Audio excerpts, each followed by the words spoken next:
우리 함께 하나님의 말씀 보도록 하겠습니다. 우리 지난주에 이어서 구약성경 호세아서입니다. 호세아서 4장 6절에서 14절까지입니다. 제 성경책으로는 구약성경 1259페이지에 있습니다. 구약성경 1259페이지에 있는 호세아서 4장 6절에서 14절까지.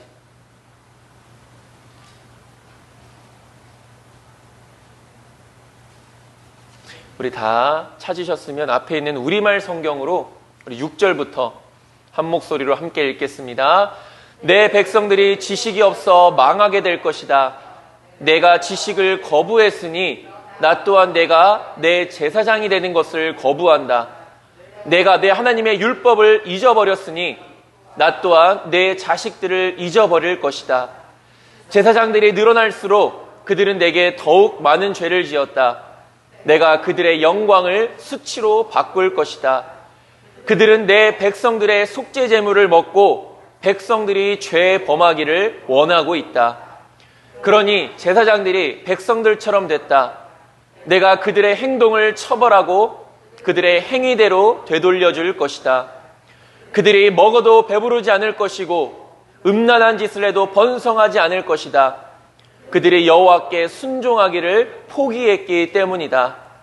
음란한 짓과 포도주와 새 포도주의 마음을 빼앗기고 있다.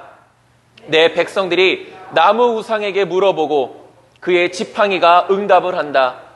음란한 영이 그들을 헤매게 해 그들이 그들의 하나님을 떠나 음란한 짓을 한다. 그들은 산꼭대기에서 희생제사를 지내고 언덕 위 상수리나무와 버드나무와 참나무 그늘이 좋아서 그 아래서 희생제물을 태워 바친다. 그러므로 너희 딸들이 음란한 짓을 하고 너희 며느리들이 간음한다. 내가 너희 딸들이 창녀짓 할 때 또 너희 며느리들이 간음할 때 그들을 처벌하지 않을 것이다.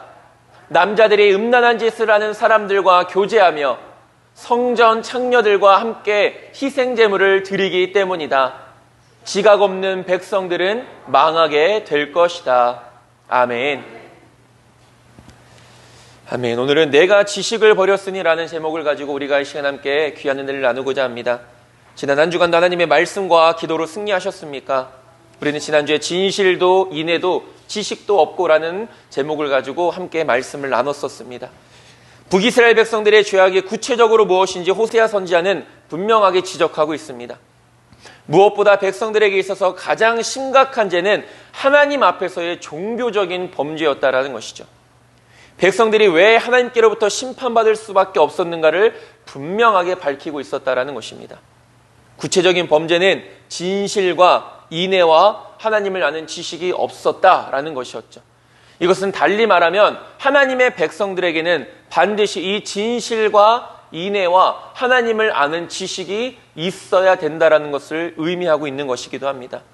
진실은 하나님께 대한 성실함을 의미하는데 일시적인 것이 아니라 지속적인 하나님께 대한 충성을 의미하는 것입니다. 인애는 단순한 긍휼과 사랑이 아니라 하나님의 언약에 기초한 사랑을 의미하는 것이죠.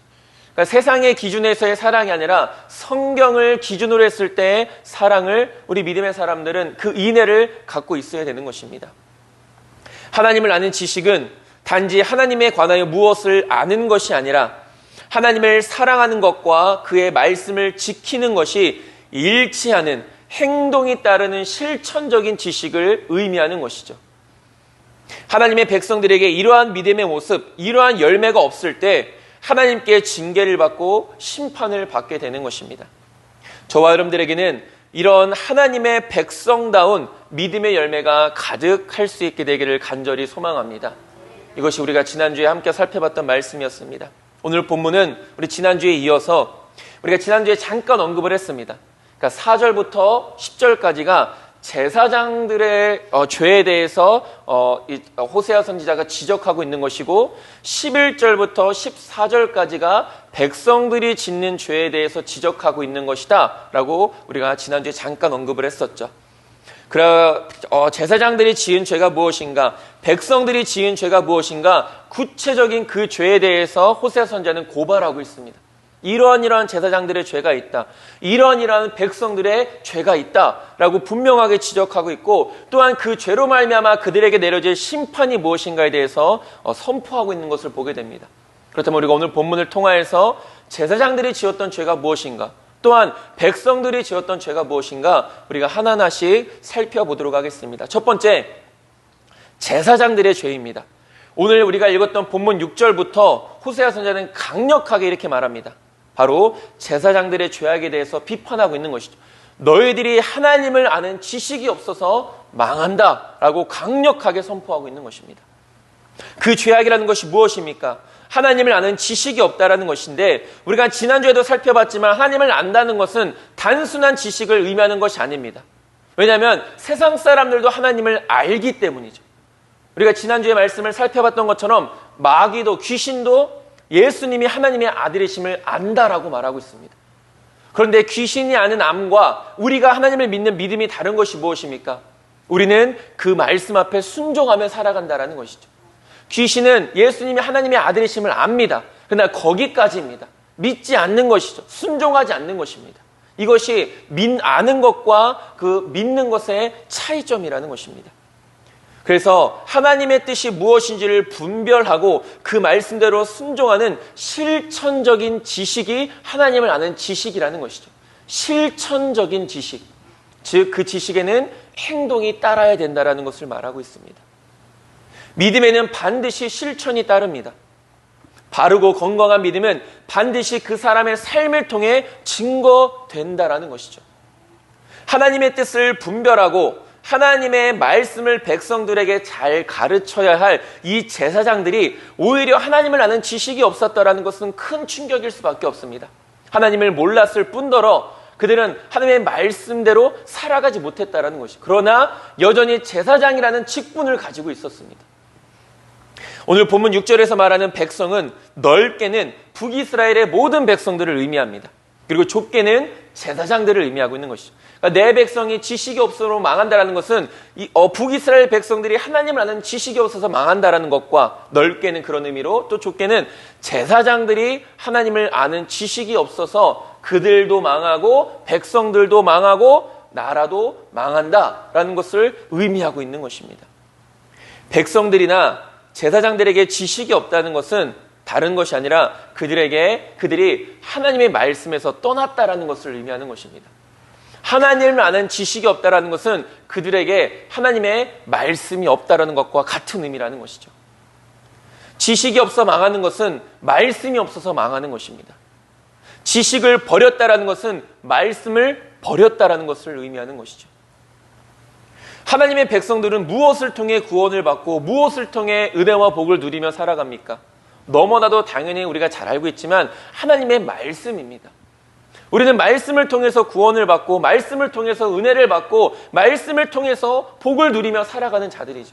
근데 그런 말씀을 버렸다, 그런 말씀을 잊어버렸다, 그 결과가 당연히 무엇이겠습니까? 망하는 길인 것이죠.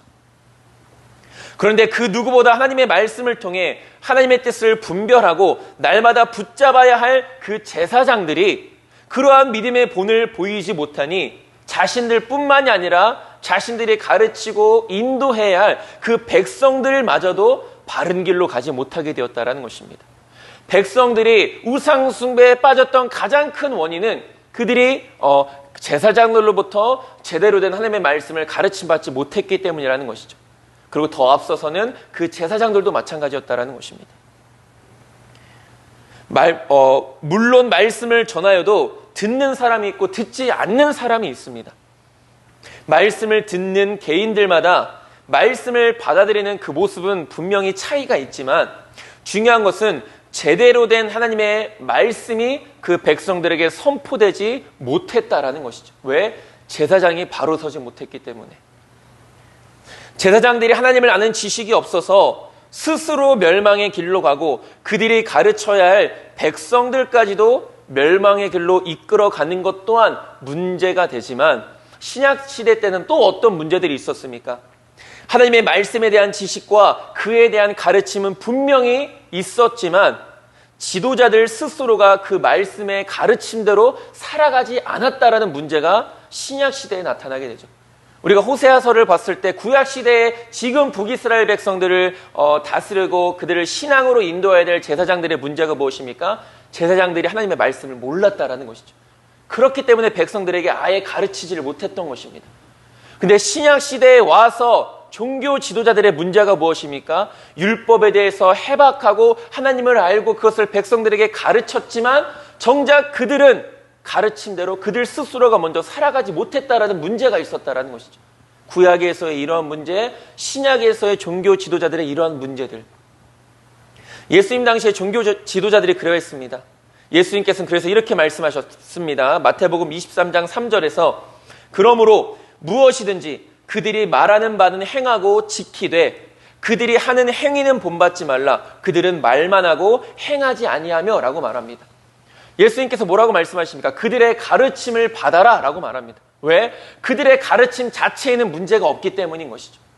그런데 문제는 무엇입니까? 그들이 사는 삶은 본받지 말아라고 이렇게 분명히 말씀하십니다. 예수님도 그 사실을 인정했죠. 그 가르침이 잘못된 것이 아니다. 잘못된 것은 무엇이냐? 그들이 그 말씀대로 살아가지 않는 것이 잘못이다. 가르친 자들 뿐이겠습니까? 말씀을 들었어도 살아가지 못하면 그것도 문제인 것이죠. 그것도 잘못인 것입니다. 그들은 자신들도 그렇게 살아가지 않는데 그 가르침을 통해 백성들에게만 무거운 짐을 지게 했다라는 것이죠. 부담만 주었습니다. 계속해서 마태복음 23장 4절에 또 무거운 짐을 묶어 사람의 어깨에 지우되 자기는 이것을 한 손가락으로도 움직이려 하지 아니하며 라고 말합니다. 백성들만 열심히 지키라고 말합니다. 그러나 자신은 한 손가락도 움직이지 않았다는 것, 지키지 않았다는 것을 의미하죠. 백성들을 율법에 얽매이게 하는 삶을 살아가게 했습니다. 또한 지도자들이 하는 행위 자체는 결코 하나님의 영광을 위한 것이 아니라 단지 자신들의 의를 드러내기 위함이었다는 것이죠. 마태복음 23장 5절과 7절에 그들이 모든 행위를 사람에게 보이고자 하나니 곧 그 경문띠를 넓게 하며 옷수를 길게 하고 잔치의 윗자리와 회당의 높은 자리와 시장에서 문안받는 것과 사람에게 랍비라 칭함을 받는 것을 좋아하느니라 라고 말합니다. 그런 의미에서 하나님의 백성들이 하나님의 말씀 없이 살아간다는 것은 말도 안 되는 일인 것입니다. 정말 말도 안 되는 일인 것이죠. 하나님을 믿는다고 하는 사람들이, 하나님을 사랑한다고 고백하는 사람들이 말씀 없는 삶을 살아간다는 것. 하나님의 뜻이 무엇인지도 모르고 하나님의 뜻과 말씀 앞에서 순종하지도 않는 자가 어떻게 하나님의 백성이라고 말할 수 있겠습니까? 교회만 다닌다고 하나님의 백성입니까? 아닙니다. 하나님의 말씀 안에 담겨있는 그 음성에는 귀를 기울이려 하지 않고 내 입술만 열어서 내 뜻만 구하는 것은 결코 신앙이 될 수 없다라는 것이죠. 우리 하나님 앞에 많은 것을 바라고 또 소원하지 않습니까? 그래서 우리의 입술을 열어 하나님 앞에 고백합니다. 하나님 앞에 기도합니다. 그것도 물론 신앙의 한 부분이고 믿음의 행위인 것이죠. 근데 우리의 믿음은 거기에만 머물러 있을 때가 너무나도 많다라는 것입니다. 말씀을 듣고 그 말씀 안에 있는 하나님의 뜻이 무엇이고 음성이 무엇인가에 전혀 귀를 기울이려 하지 않는다라는 것입니다. 이것이 오늘날 우리의 신앙의 가장 큰 문제점입니다. 내 입술은 열심히 열어서 하나님 앞에 부르짖습니다. 그러나 정작 내 귀를 열어서 하나님의 말씀을 들으려 하지 않는다라는 것이죠. 성경은 결코 그것을 믿음이라고 말하지 않습니다. 다른 의미로 우상을 섬기는 사람들도 그 정도의 믿음은 가지고 살아갑니다. 물론 헛된 것이지만 그 헛된 것을 믿고 그 헛된 것에 소망을 두고 열심히 그 헛된 것 앞에 기도합니다. 기도라는 것은 하나님을 믿는 사람들만 하는 것이 아닙니다. 우상을 섬기는 사람들도 다 기도하며 살아가죠. 근데 그들이 바라는 것은 무엇입니까? 단지 자신이 원하는 것. 믿음의 사람들의 기도는 무엇입니까? 내가 원하는 것도 구하지만 먼저는 하나님의 뜻을 묻고 그것을 듣는 것이 바로 기도라는 것이죠. 자신의 뜻대로 이루어질 때까지 손이 닳도록 빌지 않습니까? 그 헛된 우상들 앞에서. 하나님을 믿는다고 말하는 우리들도 이와 같은 삶을 살아간다면, 이와 같은 신앙생활을 한다면 우상을 섬기는 사람들과 다를 것이 과연 무엇이 있겠습니까? 제사장이 지식을 버리고 하나님의 율법을 잊은 그 결과는 너무나도 처참했던 것을 보게 됩니다. 이것은 단순히 그 제사장 한 사람의 개인의 신앙이나 그들이 모여서 함께하는 그 공동체의 신앙의 무너짐을 넘어서 한 나라 전체가 죄악에 물들고 결국은 멸망으로 치닫는 결과를 가져오게 된 것을 보게 됩니다. 하나님을 아는 지식이 없음이 내 자신의 인생뿐만이 아니라 내 자신의 신앙뿐만이 아니라 우리가 함께하는 이 공동체의 신앙뿐만 아니라 나라 전체를 위기 가운데 멸망 가운데 빠뜨리게 했다라는 것이죠. 그것도 하나님께 택함 받은 백성들이, 하나님을 믿는다고 하는 사람들이, 하나님의 말씀을 가르친다고 하는 무리가 하나님을 아는 지식이 없는, 하나님의 말씀에서 떠난 그 삶이 얼마나 어리석은 일인지를 우리는 분명히 깨달을 수 있어야 합니다. 우리는 스스로 내 삶이 하나님의 말씀과 얼마나 밀접해 있는가를 늘 확인할 수 있어야 합니다. 우리는 교회에 와서만 일주일에 한 번 정도만 성경책을 펴서 하나님의 말씀을 봅니까? 아니면 매일매일 정말 적은 시간이라도 내가 하나님의 말씀을 사모함으로 그 성경을 펴서 아니면 다른 여러 가지를 통하여서 하나님의 말씀을 얼마나 읽고자 우리가 힘쓰며 살아가고 있습니까? 그것을 우리는 날마다 점검하며 살아가야 된다는 것이죠. 고린도후서 13장 5절은 이렇게 말합니다. 너희는 믿음 안에 있는가 너희 자신을 시험하고 너희 자신을 확증하라. 예수 그리스도께서 너희 안에 계신 줄을 너희가 스스로 알지 못하느냐. 그렇지 않으면 너희는 버림받은 자니라 라고 말합니다. 우리 스스로를 항상 시험하라는 것이죠. 그것은 무슨 말입니까? 점검하라는 것입니다.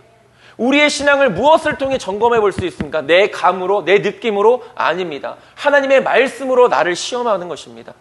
하나님의 말씀으로 내 믿음의 상태, 영적인 상태를 점검해 보는 것이죠. 그렇기 때문에 우리는 날마다의 말씀을 읽고 묵상하는 일이 반드시 필요하다는 것입니다. 제사장들의 죄악은 이뿐만이 아니었습니다. 하나님의 아는 지식이 없는 것뿐만이 아니라 오늘 본문 8절은 이렇게 말합니다. 그들이 내 백성의 속죄 제물을 먹고 그 마음을 그들의 죄악에 두는노다 라고 말합니다. 여기서 우리가 아까 8절 우리말 성경에서 봤을 때 그 마음을 그들의 죄악에 두는노다 라는 그 말은 백성들이 죄를 짓기를 제사장들이 원했다라는 것이죠. 속죄 제물은 자신의 죄를 사함받기 위해 드리는 제물이었습니다. 그 제물을 제사장에게 드리고 또 제사장은 그것을 번제로 불에 태워서 하나님 앞에 이제 흠양하도록 드립니다. 그렇다면 그것은 무엇을 의미합니까? 사람이 대신 피를 흘릴 수 없고 죽을 수 없으니 이 동물의 죽음을 통하여서 내 죄를 이 동물에게 전가시키는 것입니다. 이 동물이 대신 피를 흘리고 이 제물이 대신 죽고 불에 태워짐으로 말미암아 내 죄가 사함을 받는 것을 의미하는 것이죠. 그렇기 때문에 내 죄를 사함받기 위해서 구약시대 때는 제물을 하나님 앞에 가지고 나아갔습니다. 그것을 각을 뜨고 피를 쏟아내고 불에 태워야 내 죄가 사함을 받는 것이었죠. 그리고 그 드려진 제물의 일부는 제사장들이 가지게 되었습니다. 그러니까 제사장들은 그것을 이제 먹고 살았던 것이죠. 왜냐하면 그들에게는 기업이 없었기 때문에, 분배된 땅이 없었기 때문입니다.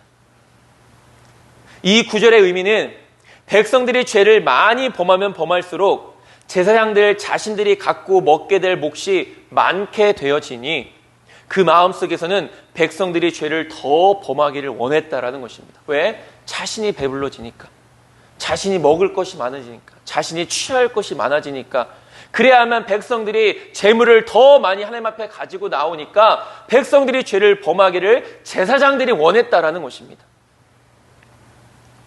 자신의 배를 불리기 위해 백성들이 죄를 범하기를 원한다. 이것이 바로 당시 제사장들의 영적인 상태였다라는 것이죠. 이런 제사장들의 모습 속에 하나님이 어떻게 분노하지 않으실 수 있었겠습니까? 이런 제사장들의 영적인 상태에 어떻게 백성들이 바른 믿음의 길을 걸어갈 수 있었겠습니까? 백성들이 죄 가운데 거하지 않고 하나님의 말씀 안에서 거룩한 삶을 살아가도록 바라고 그렇게 가르치는 것이 제사장의 직분 아니겠습니까? 욕심으로 가득 차고 자신의 배만 부르게 하는데 혈안이 되어 있는데 백성들을 올바른 길로 인도하는 것은 그 사명을 온전히 감당할 수 없었다라는 것이죠. 제사장들이 왜 이런 모습을 보입니까? 왜 이런 영적인 무지함을 보입니까? 바로 그들에게는 하나님을 아는 지식이 없었기 때문입니다. 여러분, 구약 성경의 사무엘상에 보면은 엘리 제사장의 두 아들들이 나옵니다. 홈니와 비느하스라고. 사무엘상 2장 12절은 말합니다. 엘리의 아들들은 행실이 나빠 여호와를 알지 못하더라 라고 말합니다. 행실이 나빠 여호와를 알지 못해. 다른 말로 하면 그들은 제사장으로서의 직분을 감당해야 될 사람들인데 여호와를 알지 못해서 그 직분을 감당하지 못했다. 행실이 나빴다라고 이렇게 말하는 것이죠. 엘리의 제사장 두 아들 홈니와 비느하스에 대해 성경은 이렇게 평가합니다. 사무엘상 2장 17절에 이 소년들의 죄가 여호와 앞에 심히 크면 그들이 여호와의 제사를 멸시함이었더라 라고 말합니다. 이 제사, 오늘날의 이 예배를 우습게 여기고 가볍게 여기고 멸시했다라는 것이죠. 왜 그런 일들이 일어납니까? 하나님을 아는 지식이 없기 때문입니다. 여호와를 알지 못하기 때문에. 이 예배가 얼마나 소중한 것인지, 이 예배가 얼마나 은혜로운 것인지 그들은 하나님을 알지 못했기 때문에 이 예배의 소중함, 제사의 소중함을 전혀 알지 못했다라는 것이죠. 결국 하나님께서는 엘리 제사장 가문에게 무서운 심판을 내리십니다. 사무엘상 3장 13절과 14절에 내가 그의 집을 영원토록 심판하겠고 그에게 말한 것은 그가 아는 죄악 때문이니 이는 그가 자기의 아들들이 저주를 자청하되 금하지 아니하였음이니라. 그러므로 내가 엘리의 집에 대하여 맹세하기를 엘리 집의 죄악은 제물로나 예물로나 영원히 속죄함을 받지 못하리라 하였노라 하셨더라 라고 말합니다. 엘리 제사장의 가장 큰 문제가 무엇이었습니까? 자신들의 두 아들들이 그런 죄를 범했음에도 불구하고 그들을 그 죄악 가운데서 돌이키도록 힘쓰지 않았다라는 것이죠.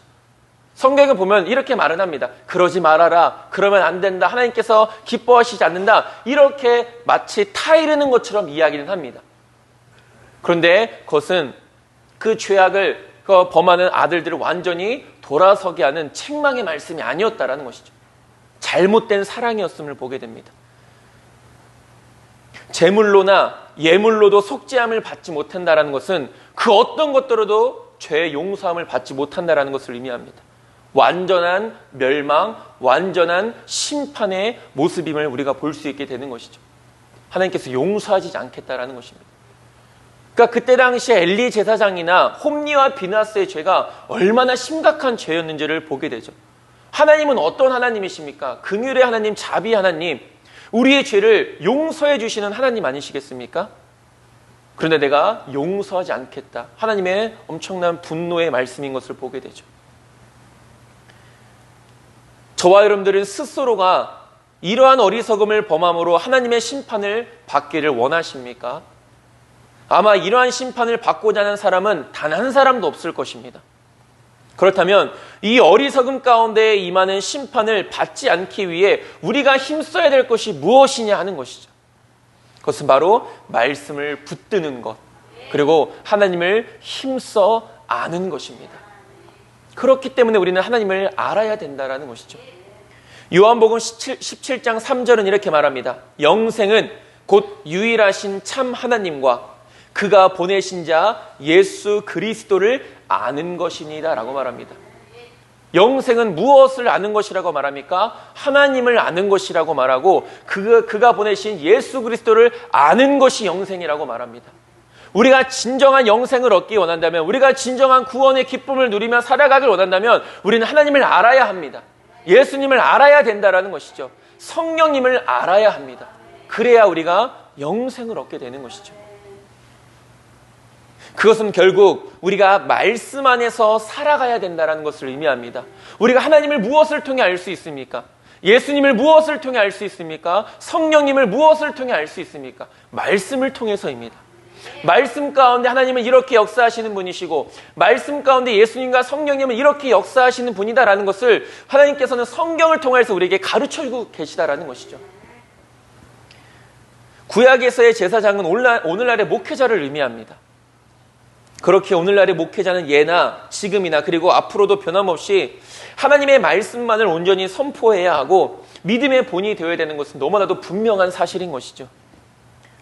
그러나 그 역할과 사명을 목회자만 감당해야 되는 것은 아닙니다. 어떤 특정한 직분을 가진 사람들만이 그 사명을 감당하는 것은 아니다라는 것이죠.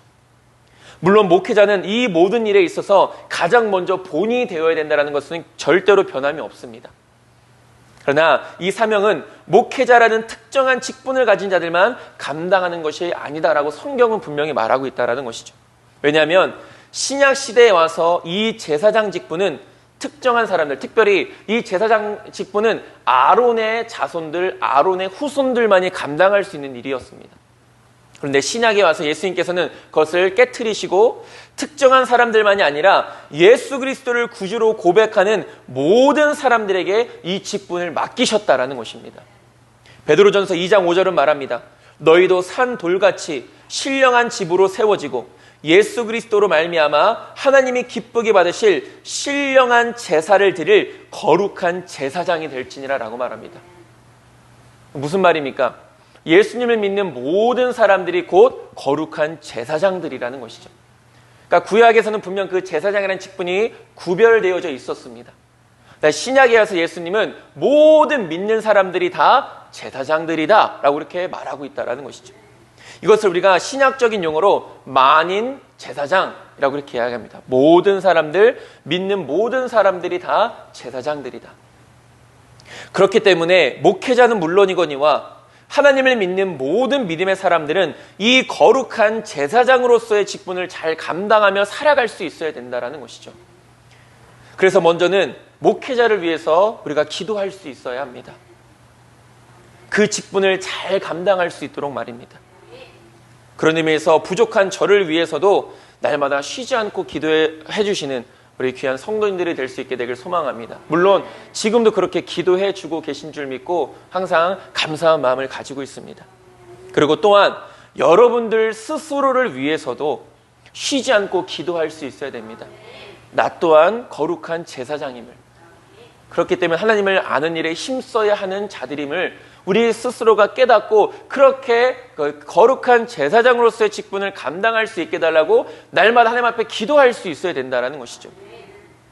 하나님의 말씀을 통해 하나님의 뜻을 잘 분별하고 말씀을 항상 가까이 하여 그 말씀대로 순종할 수 있도록 말입니다. 그것이 우리가 빠지지 않고 날마다 하나님 앞에 부르짖어야 할 우리의 기도의 제목들이라는 것입니다. 그럴 때 우리는 하나님의 완전한 말씀 안에서 참된 평안과 기쁨을 누릴 수 있게 되는 것이죠.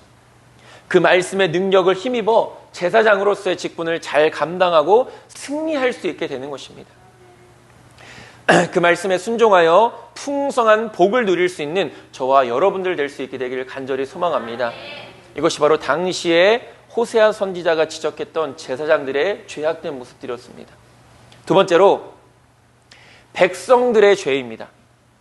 앞서 살펴봤듯이 백성들의 죄악은 이들을 하나님의 말씀으로 가르치지 않고 순종의 길로 인도하지 않았던 제사장들의 책임이 가장 컸습니다. 왜? 그들도 하나님을 몰랐고 또한 그들도 백성들을 말씀으로 가르치지 않았기 때문에. 그렇다면 이런 의문이 들 수 있습니다. 이런 질문을 할 수 있습니다. 이들을 바른 길로 인도하는 사람이 정말로 단 한 사람도 없었던 것일까? 정말 그들을 돌이키기 위해 애썼던 사람이 아무도 없었던 것인가? 그 죄악된 제사장들 말고는 제대로 된 믿음의 사람, 하나님의 말씀을 선포하는 사람이 없었는가? 라는 이런 질문을 해볼 수 있습니다. 그에 대한 대답은 무엇입니까? 그렇지 않다라는 것이죠. 왜 그렇습니까? 당시 많은 제사장들, 더 나아가서는 많은 선지자들도 온전한 사람들이 없었던 것은 분명합니다. 제사장들은 물론이거니와 선지자들도 하나님께서 주신 예언의 말씀이 아님에도 불구하고 마치 그것이 하나님께서 주신 예언의 말씀인 것처럼 사람들을 속이기도 했던 것이죠. 그러나 그러한 상황 속에서도 하나님께서는 하나님의 온전한 말씀을 선포할 선지자를 택하시고 그를 백성들에게 보내주셨다라는 것이죠.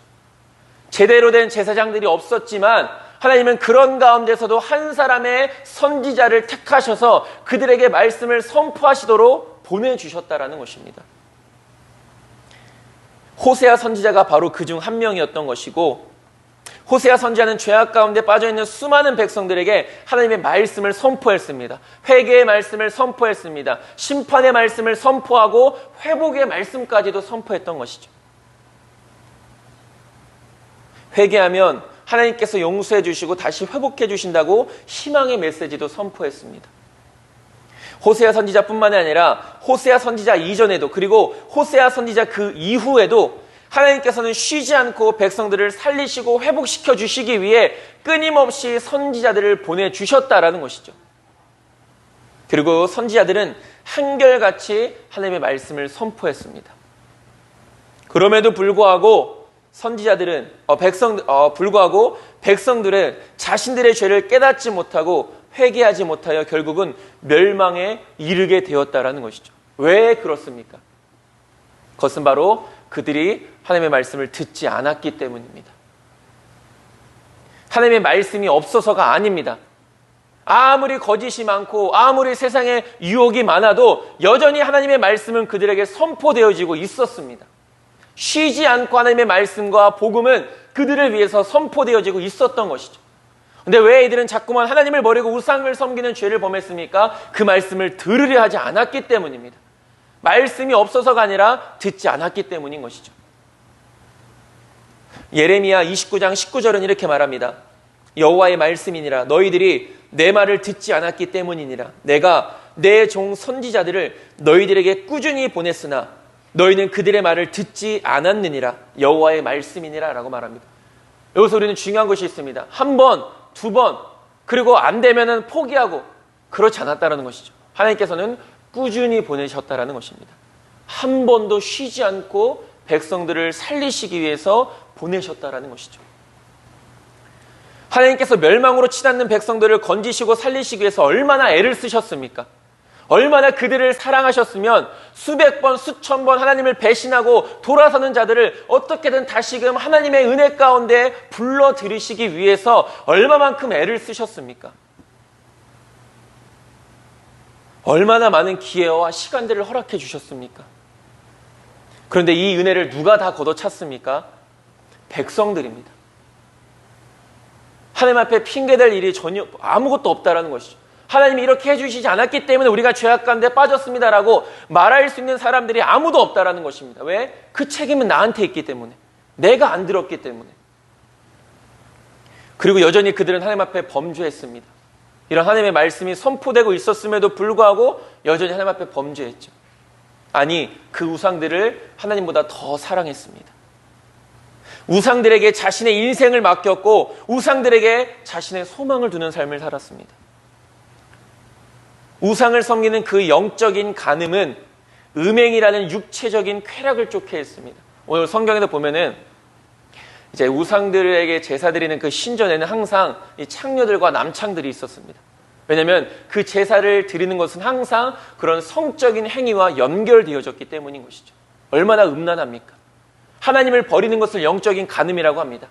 그러나 영적인 간음과 함께 육체적인 음행까지도 함께 범했다라는 것이죠. 그들이 우상 앞에 드리는 제사의 모습들이었습니다. 그것이 반드시 포함되어져 있었어야 된다는 것이죠. 나중에는 성전 안에도 남창이나 창녀들이 넘쳐났었습니다. 얼마나 심각한 일들입니까? 그것이 우상 숭배의 본 모습입니다. 오늘 본문 12절은 이렇게 말합니다. 내 백성이 나무에게 묻고 그 막대기는 그들에게 구원하니 이는 그들이 음란한 마음에 미혹되어 하나님을 버리고 음행하였음이니라 라고 이렇게 말합니다. 여기서 나무와 막대기는 나무로 만들어진 우상을 말하는데 아무런 구원의 능력이 없음을 비꼬는 말입니다. 그럼에도 불구하고 사람들은 그러한 거짓과 음란함에 미혹되어서 하나님을 버리고 우상을 섬기는 영적인 간음과 함께 육체적인 음행도 함께 범했다라는 것이죠. 이것이 우상 숭배의 실체인 것입니다. 단지 자신의 욕망과 쾌락을 채우기 위해 만들어진 허상일 뿐이라는 것이죠. 그렇기 때문에 하나님을 믿는 것과 우상을 섬기는 것은 근본적으로 다른 것입니다. 하나님을 섬긴다는 것은 무엇입니까? 그분의 뜻을 알고 그분의 뜻에 순종하는 것입니다. 그러나 우상은 그 우상을 이용하여서 내 욕망과 쾌락만을 추구하는 것이죠. 우리들 또한 그렇게 하나님을 생각하고 그렇게 하나님을 이용하려 한다면 우리들 또한 우상 숭배자들인 것입니다. 하나님의 뜻은 나와는 전혀 상관이 없습니다.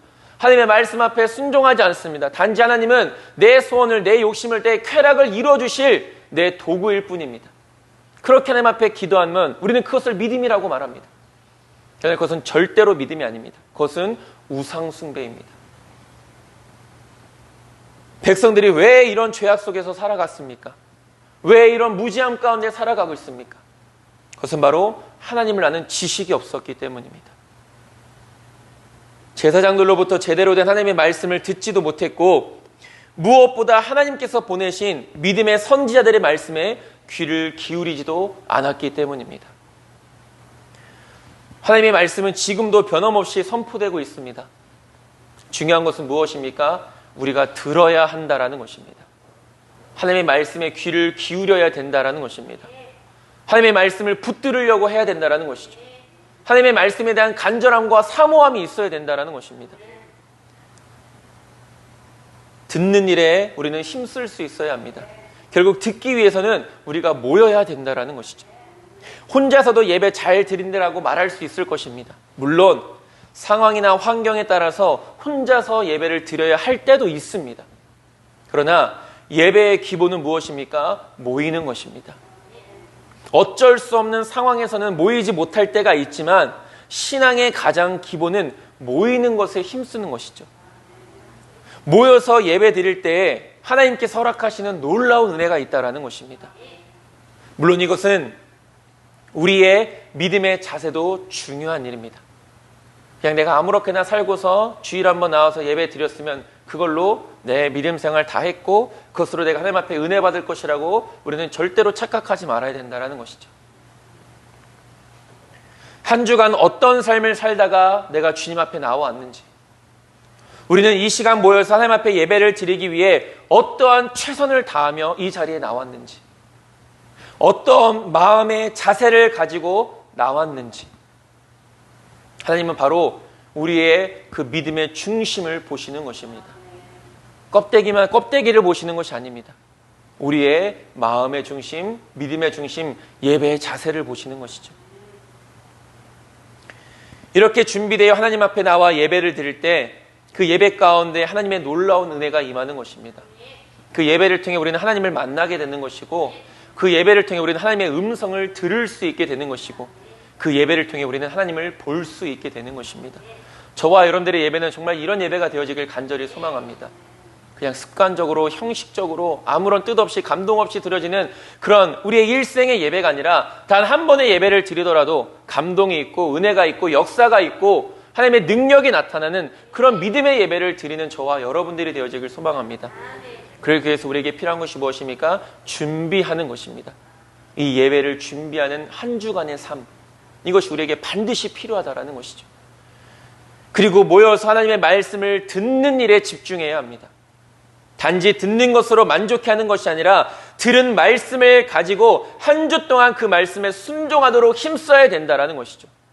우리가 지난주에도 잠깐 말씀을 통해 살펴봤지만 우리가 이 교회를 나가는 순간부터 우리는 말씀을 잃어버릴 때가 너무나도 많습니다.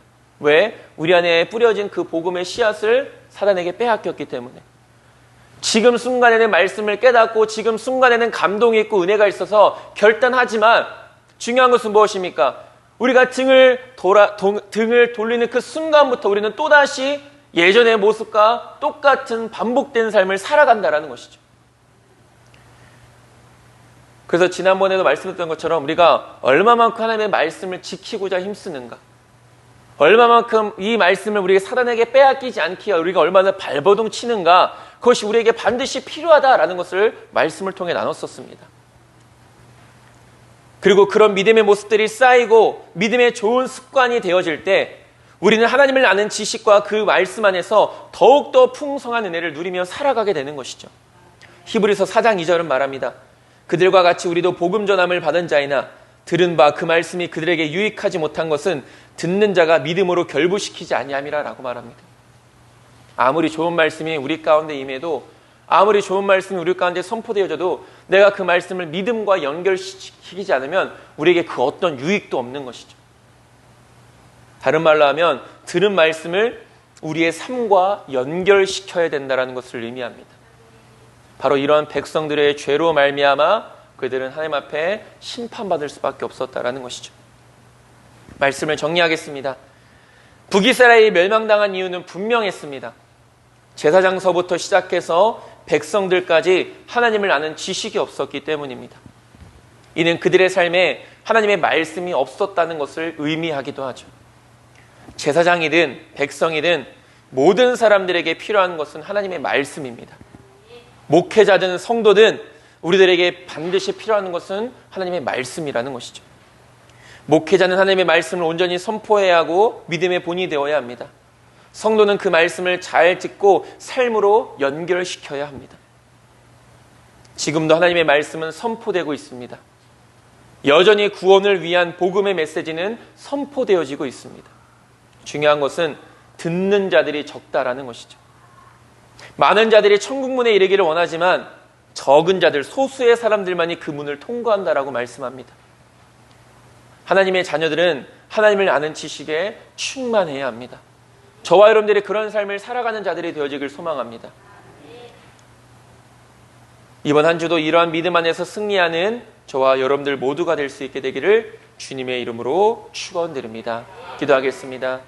하나님, 하나님을 아는 지식이 없어 결국 멸망당한 북이스라엘의 모습을 보게 됩니다.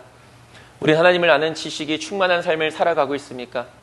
우리는 얼마만큼 하나님의 말씀을 붙들고 그 말씀을 지키며 살아가고 있습니까? 우리들 또한 하나님의 지식이 없어 망하는 어리석은 자들이 되지 않게 하여 주시고 말씀 가운데 하나님을 아는 지식이 충만하여서 그 기쁨과 은혜와 복을 누리며 살아가는 믿음의 백성들 될 수 있도록 인도하여 주시옵소서. 예수님의 이름으로 기도드립니다. 아멘.